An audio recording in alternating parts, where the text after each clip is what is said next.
Blue सिप riding ट्रेलको क्रममा हाम्रो 32 बुर्जीको भएको अवस्था। नयाँ बैरी भन्ने ठाउँमा पम्पचर भएर अहिले बसिराखेको अवस्था। अहिले नयाँ बैरी ठाउँमा आज बेनीबाट 1:20मा हिँडेर 1:40मा यो नयाँ बैरीमा आइपुग्दाखेरि पम्पचर भएर अहिले 1 घन्टा 38 मिनटमा छ यहाँनिर।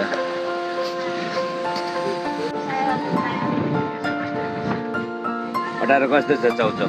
एकदम किनभने पम्पचर नभएको भए यो खानु नपर्ने अझै पम्पचर भयो खानु नपर्ने कुदाकै गर्छ टोली पम्पचर भएको ठाउँमा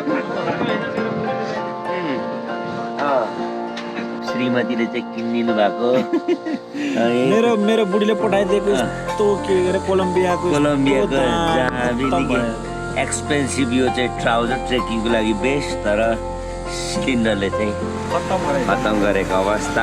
ब्लू सिप राइडिङ आज तेस्रो दिन, अझै लोकल टाइम 2:39 गएको छ।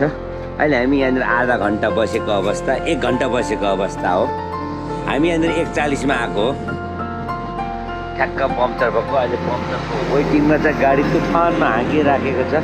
हामी कालीगण्डकी कोरिडोरको छेउमा बसेर राइडिङको मोज लिँदै गरेको अवस्था छ।